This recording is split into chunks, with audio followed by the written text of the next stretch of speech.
We've been pranked, punked, joked on. Joker, joked on. Okay, that's it. We've been joked on with Joker 2. A musical. My big question, though, is who is this for?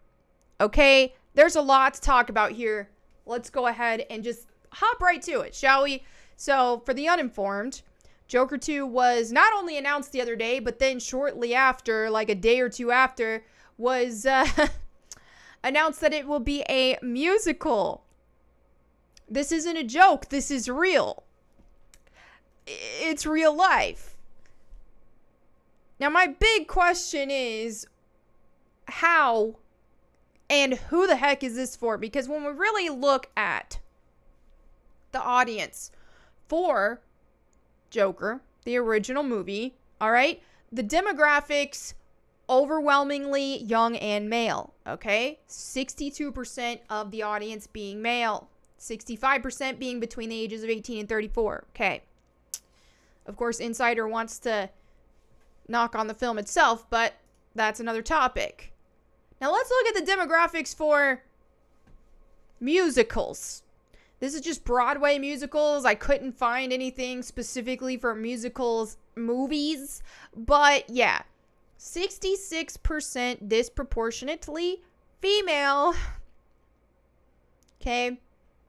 They make a lot of money. Okay, people who make a lot of money and are mostly female tend to like musicals.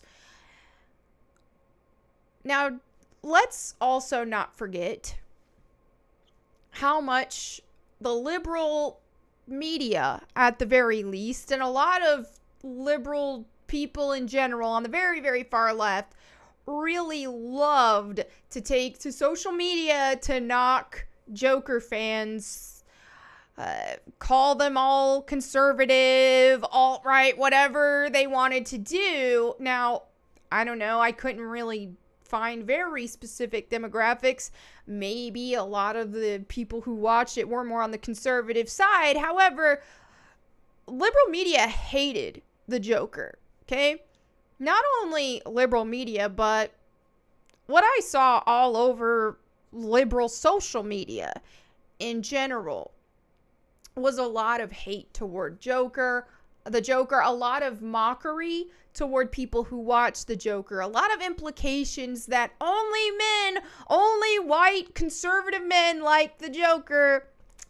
I do remember that being a big talking point, because whenever I stepped in and said, hey, I like the Joker, I thought it was a masterpiece, I got called a pick-me, as always happens. So that has me exceptionally curious, especially considering Lady Gaga is in negotiations to play Harley Quinn. Who are Lady Gaga's fans and audience? A very, very, very liberal, woke crowd of people love Lady Gaga. For such a film as The Joker that got accused of being targeted toward conservative white men, all of a sudden, there are elements that are trying, I don't know what is going on here, but there are elements of it that seem more geared toward a completely different audience. And that leaves me with a lot of questions. That said, do I really think that, given the tone of the Joker, do I think Lady Gaga could play a good Harley Quinn? Dude, she's crazy. She's crazy. She's dark. She's probably demon possessed. I bet she could. So if you really want to unpack all the elements there, yeah, she probably could. So I'm not going to say it's terrible casting, especially given the nature of this. This isn't the same as what we've seen with the Suicide Squad films, for example. But just, I am a little confused. And what we're seeing on social media in general is people who are sharing this, a lot of people who didn't even like the Joker are sharing this and they're happy just because they feel like this is going to make the Joker's original audience mad, and now they're excited and saying they're going to watch it, so on and so forth. I mean, we'll see. I'm definitely curious about that, but this is definitely an odd turn of events. This also leads me to another question, is that with such a stark contrast between Joker and what it originally was versus Joker 2 being a musical now, how does this serve as a proper sequel? Okay? Is this even going to be a proper sequel as the name would imply, or as the announcement implies? Or is this more of a spin-off of sorts? How are they going to make a musical serve as an actual sequel? You really look at what the first movie was designed to do. The first movie was designed to give us an experience of a truly demented, quite possibly one of the most, if not the most, demented comic book villain in terms of the out of the mainstream ones. And it really made you think, what could turn someone into that in the first place? And what the Joker did so phenomenally well was show you exactly what could turn someone into that.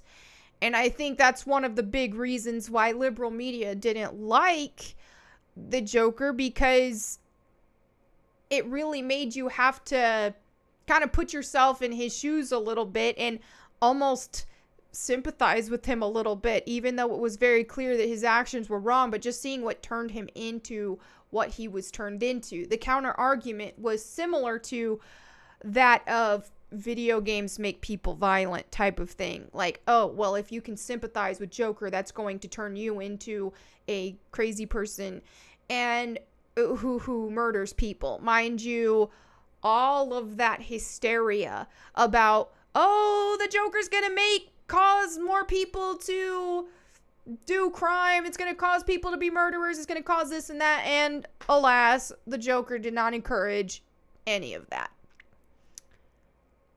However, yeah, now that we know it's a musical, we know it's supposed to be a sequel, how is this going to continue on what the Joker already established? That's something I am very eager to find out. Now, you know, a part of me, I have not seen a trailer. None of us have. So a part of me wants to try to figure out, okay, how could this work? How can this tie in together with the Joker and continue on what it started, and how can it work? Now, I'm personally not a big fan of musicals, but there are exceptions that kind of, in my opinion, worked. You look at something like Sweeney Todd, okay? Sweeney Todd, very dark, very brutal, very gory. Sweeney Todd still worked. That said, I personally would have liked Sweeney Todd infinitely better if it were not a musical and it just told its story in all of that same setting, costume design, etc., etc. But at any rate, it still, for the most part, worked-ish, in my opinion. So, Joker 2, what they can do, and the extent of it I want to know, is if you really look at the original Joker movie, there was this parallel between that talk show and real life. Now, the Joker did appear on the talk show, sometimes in real life, but sometimes he was imagining it. At least that's how it was perceived to a lot of us, that not every single segment of him being on that talk show that kind of spun into the story was real. This could be a similar thing in the fact that, okay, the Joker meets Harley Quinn, they're in some sort of delusional state of mind to where the actual musical segments, the song segments of what's going on, isn't actually real life. That's just a part of their delusion. And there could be some sort of parallel that we see between, oh, this is what they're doing in their head. They're singing these songs, they're doing this and that. But in real life, this is what it looks like. And it can be very dark. It can be very twisted. So I do see a scenario where it could possibly work. Do I have a lot of faith in the project? Not really. But could it work? Who knows? All I know is that The Joker was a masterpiece, phenomenal film.